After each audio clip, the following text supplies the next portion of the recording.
Fala, meus bons, belezinha? O vídeo de hoje ele vai ser um pouco diferente do que eu costumo postar aqui.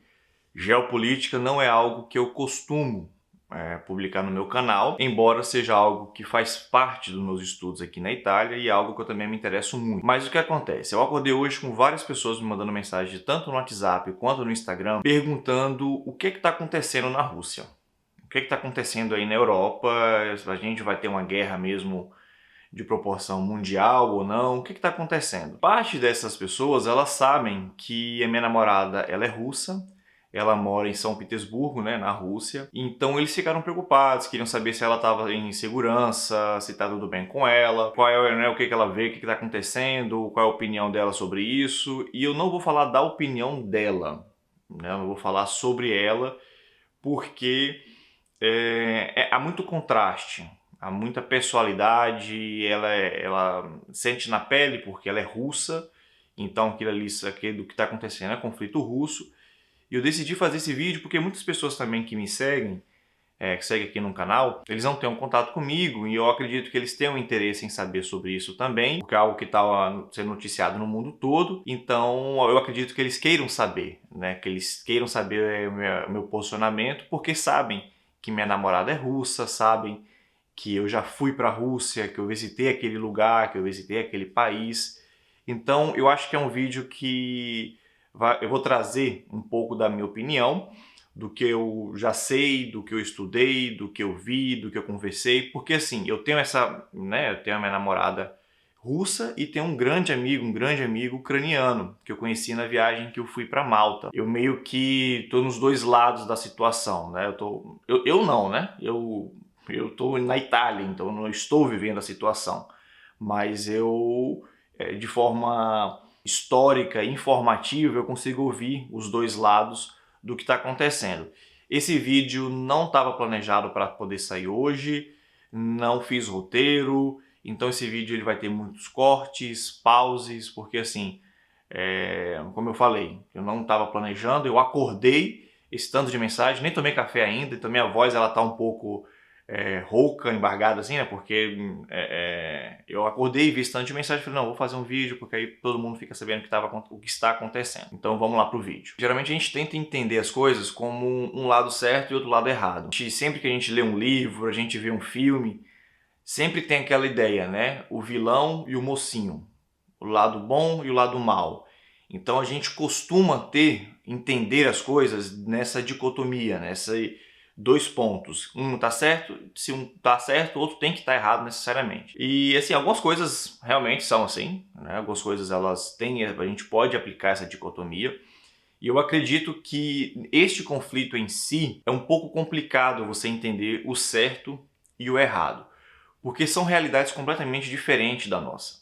Porque quando a gente olha essa guerra acontecendo, pode ser que a gente entenda assim, eu sou Brasil, a gente tem nossas diferenças políticas, a gente tem essa, vamos dizer assim, esse conflito político muito acirrado, né? Direita, esquerda, existe isso no Brasil, só que a gente não é um país dividido. A gente é um país dividido no campo das ideias, algumas coisas e tal, mas a gente não é um país em conflito, a gente não é um país que tem uma guerra civil, a gente não é um país desmembrado, vamos dizer dessa forma. Então é complicado a gente entender uma agressão vindo de algum país externo. Então assim, não é a mesma coisa que a Argentina entrando no Brasil, vamos dizer assim, né? Não é a mesma coisa que a Argentina começou a entrar no Brasil e atacar a gente. Obviamente, toda a nação vai se unir, vai poder, né, tentar frear aquele ataque e tudo mais. Não é dessa forma. A situação que está acontecendo ali na Ucrânia e na Rússia não é dessa mesma magnitude, não tem esse mesmo entendimento, porque são culturas completamente diferentes. Eu passei um tempo ali, eu namoro a Dasha há praticamente 3 anos, então eu conheço um pouco da cultura deles, muito pouco, mas eu conheço. E eles têm um apego e um apelo sentimental pela nação, por ser russo, muito grande. A gente fala assim, os Estados Unidos é muito patriota. Não, os Estados Unidos é muito patriota, mas assim, a Rússia também é muito patriota. Eles têm muito essa coisa da identidade cultural, de quem eles são, do jeito de ser, da vida deles. E existe essa identidade muito forte no russo. Eles são assim. Quando quem assistiu meus vídeos, vocês perceberam, né? Quando eu ia mostrando alguns lugares, mostrando assim, como que é importante essa imagem deles, como que é importante essa vitrine, não no sentido pejorativo, mas no sentido,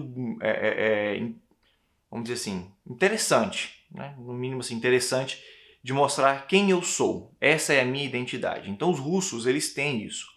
E a Ucrânia, por muito tempo, fez parte da Rússia. Por que eu digo entre aspas? Porque a Rússia hoje, ela é metade, territorialmente falando, do que ela já foi. A Rússia, a União Soviética, né? Quando a Ucrânia ela fez parte da União Soviética. Ela era praticamente o dobro. A Rússia ela tem hoje por volta de 11 milhões de quilômetros quadrados e a União Soviética ela tinha ali por volta de, na verdade o Império Russo, a União Soviética por volta de 22, 23 milhões de quilômetros quadrados, ou seja, metade do que era, né? Metade do que é, o dobro do que é hoje. Então, assim, quando a União Soviética acabou, muitos países foram saindo. Muitos países, aí teve alguns conflitos, não, deixou passar, deixou sair, estava tendo muito conflito interno na Rússia, eu também já contei isso aqui, estava tendo muito conflito interno na Rússia, então alguns países saíam e aí não queria ter aquela dor de cabeça, então a União Soviética ela foi se desfazendo territorialmente. Só que você se desconectar de um território não necessariamente desconecta você da cultura, não necessariamente desconecta você de quem você é.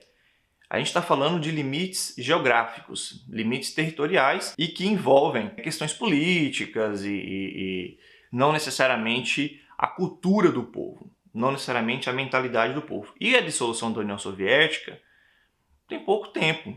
Ali foi mais ou menos nos anos 90, né? Acho que 91, se eu não me engano, que a União Soviética se desfez.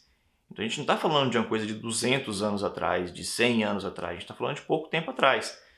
Então a cultura ela continua, a identidade cultural ela continua, os laços continuam, as famílias, né? As famílias continuam. Eu nasci em 92, então assim, eu tenho 30 anos, que diminui um pouquinho, tenho 30 anos.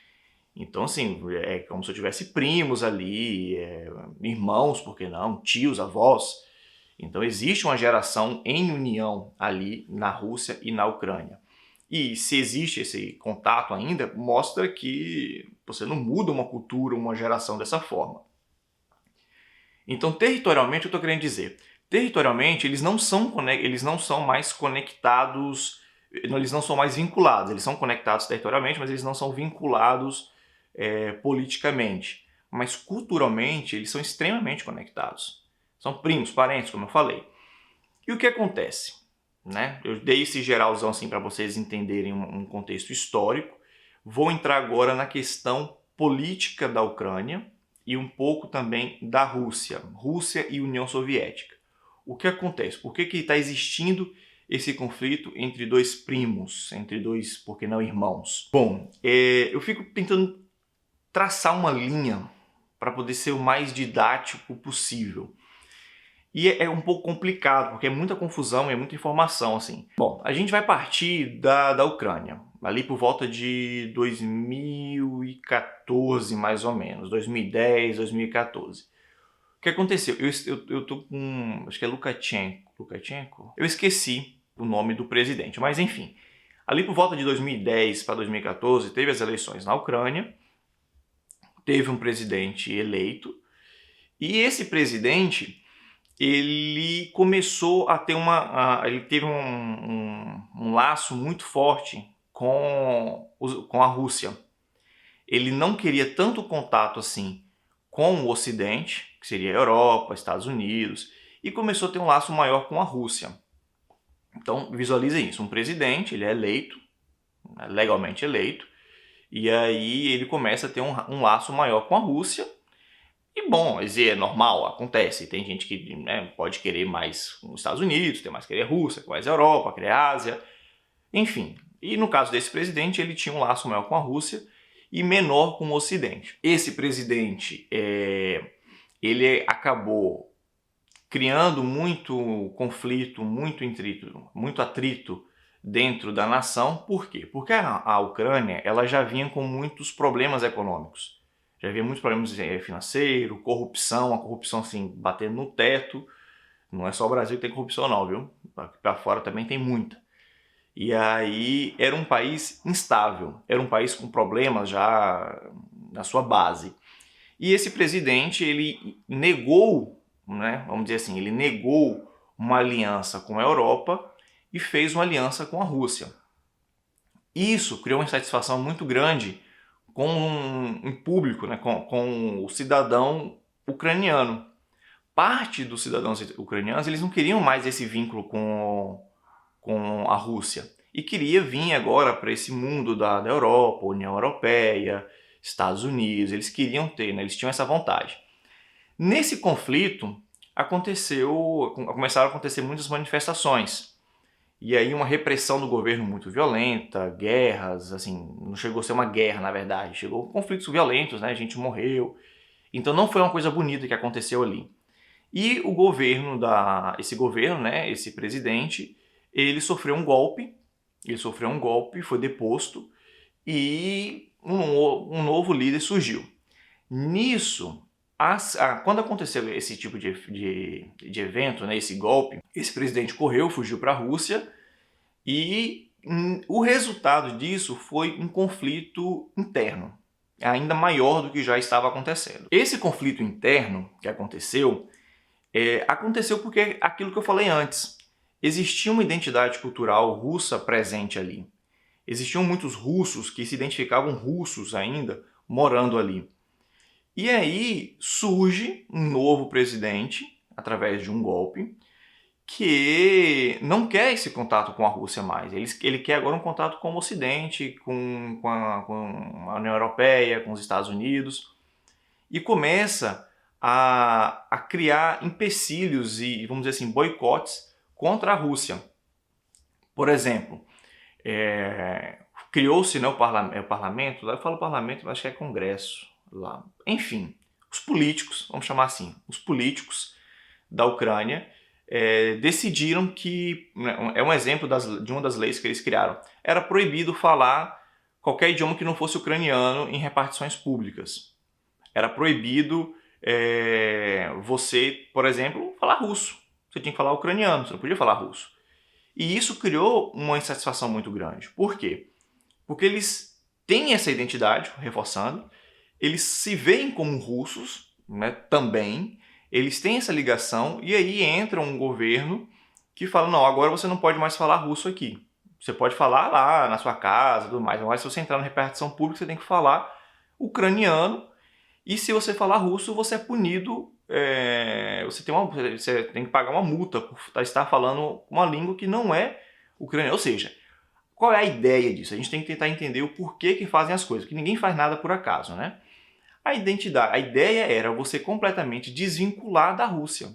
A gente não quer mais contato com o russo. Só que você não faz isso de uma forma autoritária. Essa quebra de identidade acontece de forma natural.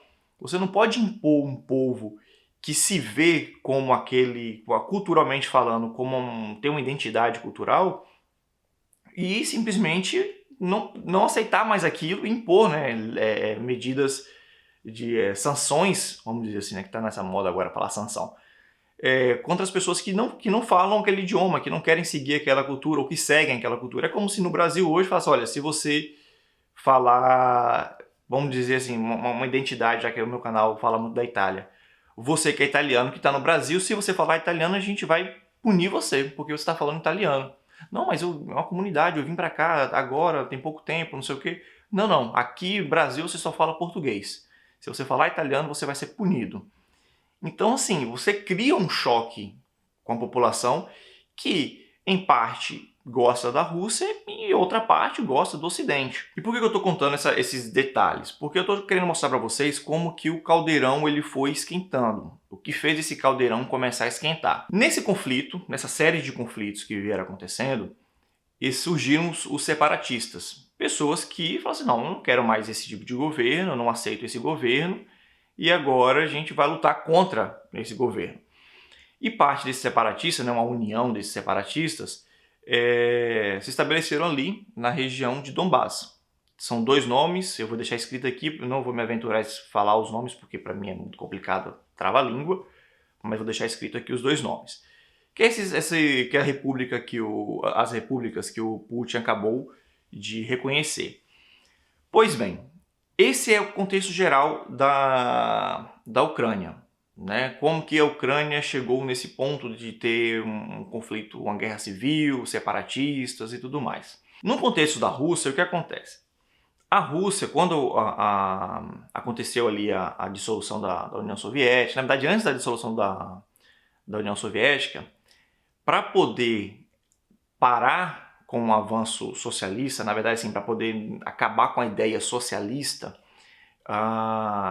as Nações Unidas, né, os Estados Unidos, mais grande parte da União Europeia, da Europa, eles criaram o que a gente chama de OTAN, e que aqui a gente que eu falo, né, nós brasileiros chamamos de OTAN, e que aqui é chamado de NATO, que é uma organização para tentar, quando ele foi criado, parar com o socialismo, não deixar o socialismo avançar e frear essa ideia russa ou União Soviética de ser.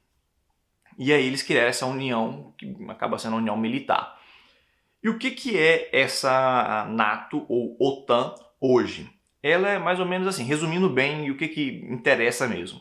Se um país da União, da NATO, né, da OTAN, for atacado, obrigatoriamente todos os países devem se unir e acabar com essa agressão que este país está sofrendo. Então, resumidamente, é isso que significa NATO ou OTAN. E na visão da Rússia, o que acontece? A Rússia ela acabou se desfazendo, a União Soviética acabou se desfazendo, a Rússia ela foi diminuindo, não teve essa expansão que a OTAN imaginou. E aí, hoje, parte do que era território da União Soviética, lembra, culturalmente falando também, foi para a NATO, ou OTAN. Começou a fazer parte da OTAN.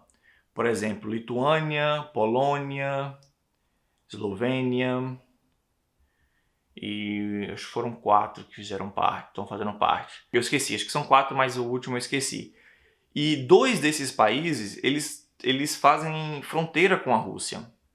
Então, eu estou falando agora do ponto de vista da Rússia, tá? Ponto de vista da Rússia.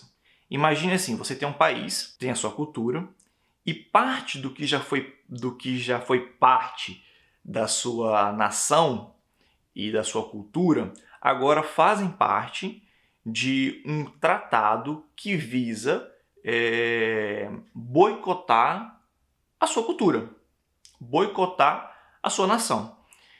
E pior do que isso, tá fazendo fronteira com você, tem contato com o seu território. Então, na visão da Rússia, você tem um perigo ali. Você tem uma ameaça, porque, por exemplo, você pode colocar ali agora armas, né, nessas regiões que em poucos minutos podem acabar com o seu país, podem entrar no seu país. Então é um risco muito grande. Você não pode atacar essa região, porque se você ataca uma dessa região, todas as outras regiões têm por obrigação legal de defender e entrar nessa guerra.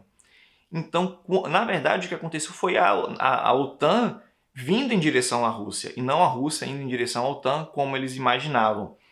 E isso aconteceu com 4 países que antes faziam parte da Rússia e agora faz parte da OTAN e tem esse contato com eles. E então, o contexto geral até agora é esse. E aí a gente entra na Ucrânia e Rússia. Pois bem, como eu havia dito para vocês, parte da Ucrânia não queria mais contato com a Rússia. É um direito deles, é uma nação soberana. E eles falaram, não, a gente não quer mais essa aliança com a Rússia, a gente não quer mais fazer parte da Rússia, a gente quer fazer parte da União Europeia, a gente quer fazer parte da OTAN, a gente quer mais contato com o Ocidente. É um direito deles, por que não? Só que aí entra muita questão assim, particular. culturalmente falando. Por quê? Porque quem manda, na verdade, na OTAN são os Estados Unidos. Então, o Ocidente ele acaba indo para essa ideia dos Estados Unidos. E os Estados Unidos têm um conflito muito grande com a Rússia. Ah, mas é uma questão de comunismo contra o capitalismo, o vermelho, azul, roxo, rosa. O que está acontecendo? É aquela guerra fria ainda?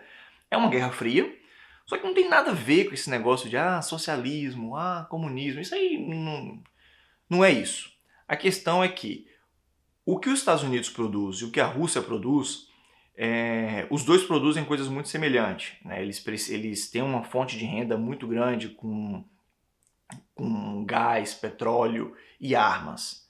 Eles são duas Coca-Cola e Pepsi, vamos chamar assim. Os dois têm algo a oferecer, que esse algo dá muito dinheiro, e são coisas semelhantes. Então eles existem um conflito ali. É lógico que tem também toda a questão histórica, tem toda essa questão cultural, são dois países extremamente patriotas, então eles têm essa questão de eu sou o melhor. Isso é óbvio, isso existe também, mas também tem a questão menos ideológica e mais factível, mais palpável, que é a questão econômica. Então os Estados Unidos ele tem esse conflito com a Rússia tem esse conflito com os Estados Unidos, são um jogo de poderes. E no meio fica a gente que é pequenininho nessa confusão toda. E aí o que acontece? A Ucrânia ela tem esse direito, é um país soberano, de não querer contato com a Rússia. Só que o problema é que ela não é um país, a Ucrânia não é um país unificado, não é um país assim onde as ideias elas são concretas.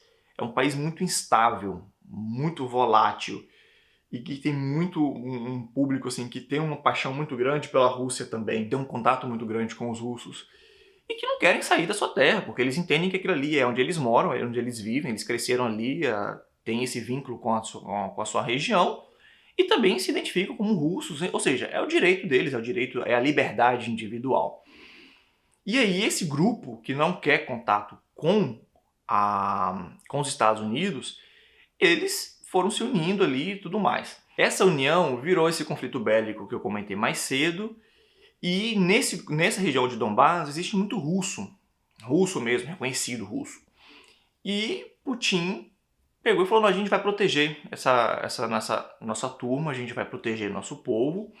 E aí teve esse conflito, né, que ele reconheceu aquela região como um país, vamos dizer assim.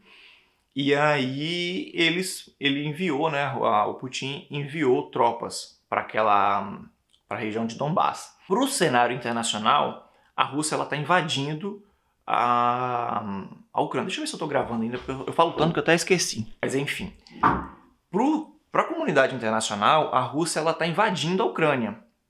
Para a Rússia, não. Para a Rússia, ela está enviando tropas para um território aliado, né, para um país aliado. É um país aliado que está sob ataque da Ucrânia. Então eu, como aliado, vou ajudar este país que está enviando tropas ali. Isso é o que está acontecendo mais ou menos agora. Isso aconteceu até ontem. Vou falar o que aconteceu hoje também um pouco mais para frente. Mas qual é, na verdade, a estratégia da Rússia? Isso não é nada assim escondido. Isaac, você descobriu o segredo político de tudo. Não, o próprio Putin já falou isso. O que acontece? A Ucrânia está querendo entrar para a OTAN. Como eu falei para vocês, eles estão querendo fazer mais parte da União Europeia, da OTAN e tudo mais. E a Ucrânia ela tem um contato muito forte, a extensão territorial da Ucrânia é muito ligada à Rússia. Então assim, a Ucrânia é do lado da Rússia, mas a extensão territorial da Ucrânia liga a Rússia como nenhum outro país. Então, assim, ou nenhum outro país que era da União Soviética e que, em teoria, já passou para a OTAN. Então isso trouxe uma preocupação muito grande para a Rússia. Porque se a Ucrânia vai para a OTAN, você tem um grande território que faz parte de um tratado que a ideia desse tratado é acabar com o seu país. Não é acabar com o seu país, mas assim, como é que eu posso dizer? A ideia principal desse tratado é prejudicar o seu país ou ser contra o seu país. Então, estrategicamente falando, você não quer isso acontecendo. Fora toda a questão que é cultural. E aí o Putin ele entrou nesse território ucraniano, que agora, que, né, para a comunidade internacional é um território ucraniano, para Putin é um país soberano, né? Para a Rússia é um país soberano, as duas repúblicas de Donbass. Então ele acabou entrando ali e levou tropas para lá. Hoje, nessa madrugada, algumas regiões da Ucrânia foram atacadas. Regiões, não na verdade não a cidade em si, mas bases militares da Ucrânia. E o próprio Putin falou, não, a gente tem o interesse de desmilitarizar a Ucrânia. Então tudo indica que realmente vai acontecer uma guerra maior do que o que a gente já viu até agora do conflito Rússia e Ucrânia. A Rússia atacou realmente essas bases, algumas bases na verdade. Então assim, esse é o cenário de hoje. Hoje a gente tem uma Rússia que... A gente tem uma Ucrânia que não quer contato com a Rússia, que é um contato com o Ocidente. A gente tem uma Rússia que vê um antigo território seu que agora está querendo fazer aliança com quem é, em teoria, seu inimigo, e é um risco muito grande para o seu país. E aí você vê isso acontecendo e está tendo esse conflito, né? Porque dentro desse território ucraniano existem muitos russos e, né, que também não querem fazer parte, ou seja, esse é o conflito geral. E a Rússia agora entrando nesse território, atacando. E o que o governo, a comunidade internacional está fazendo com isso? Né? O que está acontecendo? Eles criaram muitas sanções, sanções políticas, sanções econômicas, muito forte contra essa região de Donbass e contra também a Rússia. Por que isso me preocupa? Lógico, você tem que ter sanção, você tem que ter sanção. Só que chega um momento em que essas sanções ela tem que ter... Você tem que ter um limite. Você tem que ter um limite. Por quê? Isso historicamente falando. A Rússia ela já vem de sanção tem muito tempo. Desde sempre os governos colocam sanções contra ela. E aí ela já sabe lidar com isso. Só que se você aperta muito a corda, a gente pode acabar acontecendo o que aconteceu no Tratado de Versalhes. Né? Que as pessoas apertaram muito a Alemanha, criaram muito conflito contra a Alemanha, muita sanção, muita imposição contra a Alemanha, e isso fez criar, né, isso ajudou, na verdade, não criou, isso ajudou a criar um sentimento horrível na Alemanha contra o mundo. E, bom, a gente sabe o que aconteceu com a Alemanha depois do Tratado de Versalhes, que foi a ascensão do nazismo. É muito perigoso isso, você prejudicar tanto um país assim, principalmente um país como a Rússia. Só que você também não pode ficar sem fazer nada. Né? Você não pode ficar sem fazer nada.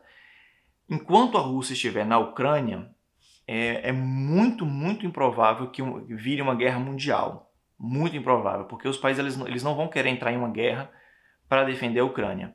Porque ela não faz parte da OTAN, não faz parte, né, NATO, OTAN, e só ficar mesmo criando mais sanções contra a Rússia e complicando um pouco mais a situação da Rússia economicamente. A questão toda a Rússia ela vai manter esse status, por quê? Porque ela não quer a OTAN, ela não quer a Ucrânia na OTAN. E uma das formas de você conseguir isso ou existe algum tipo de tratado que fala que a Ucrânia não vai entrar na OTAN de jeito nenhum, o que é muito, muito improvável, porque a Ucrânia é um país soberano, então ela que decide sobre sobre a condução do seu país. Como isso não vai acontecer, a Rússia ela tenta criar esse status bélico, porque nenhum país pode entrar na OTAN se ele já estiver em guerra, se ele estiver em conflito. Tem que ser um país em paz para conseguir entrar na OTAN. Por quê? Porque se você entra na OTAN em guerra, todos os países do mundo, praticamente, né, da Europa e Estados Unidos, acho que Canadá também, tem que entrar nessa guerra. Então, assim, eles não vão aceitar um país em guerra. Então, enquanto a Ucrânia tiver esse status de conflito, ela não pode entrar na OTAN. Então, muito provavelmente, a Rússia ela vai manter esse contato por muito tempo. Ou a Rússia toma toda a Ucrânia, e aí vira ali um estado seu, né? Acabou a confusão. Ou ela vai manter isso aí para poder a Ucrânia não entrar na OTAN e ter esse problema, esse conflito, né, no seu país. É muito complicado o que está acontecendo ali. E eu reforço, eu não acredito que vai acontecer uma guerra mundial, não acredito que vai acontecer, só se acontecer alguma coisa extra o que já está acontecendo. O que eu acredito que possa acontecer é a Rússia manter esse status bélico por muito tempo, evitando assim que a Ucrânia entre na OTAN, ou ela tomar todo o território da Ucrânia e todos os países do mundo, né, a comunidade internacional, ficar colocando um monte de sanção em cima da Rússia até resolver essa situação. Eu não acho que a Rússia vá recuar. Se ela recuar, ela vai recuar até o ponto de manter esse status, porque foi aquilo que eu falei. Se a Ucrânia entra para a OTAN, ela faz parte de um tratado que prejudica a Rússia, que é extremamente do lado do seu território, está ali colado com ela. E se a Rússia ataca a Ucrânia depois da OTAN, aí a gente tem uma guerra mundial. Aí a gente tem uma guerra mundial se a Ucrânia entrar para a OTAN e a Rússia atacar a Ucrânia. Aí realmente a gente pode começar a cavar buraco e se esconder. Mas eu acho que a gente não chega nesse ponto. Seria muita loucura da OTAN aceitar isso aí. E infelizmente é uma guerra entre primos, né? Uma guerra entre irmãos, porque existem muitos russos ali, como eu falei, eles vieram da Rússia, né? Da madre russa, da União Soviética, de forma muito recente, e é tudo um jogo político, né? É tudo um jogo político, onde os Estados Unidos, muito protegido, muito longe, fica alimentando isso. Eu não vou entrar muito nesse detalhe, porque aí já é um pouco de conspiração, mas eu acho que eu resumi bem assim, né? Tudo que está acontecendo. E só reforçando, porque eu vi muita gente falando, Terceira Guerra Mundial, Terceira Guerra Mundial. Eu não acredito que vai acontecer essa Terceira Guerra Mundial, mas uma invasão total da Ucrânia eu acho que é bem possível, bem possível mesmo. E infelizmente são vidas, né, que se perdem ali por uma questão política que não é simples, não é simples. Na verdade é muito complicado, na verdade, né, porque, né, se vocês olharem tudo isso que eu falei, vocês vão perceber que, como eu falei no começo do vídeo, não tem certo e errado, é muito complicado, são países que querem sobreviver, são países que estão tentando manter a sua soberania e manter a existência do seu povo. Beleza? Eu posso dizer assim, né? Beleza? É isso. Muito obrigado. Eu acho que vocês têm aí uma visão geral de como que eu penso, do que eu vejo, do que eu entendo. Belezinha? Abraço.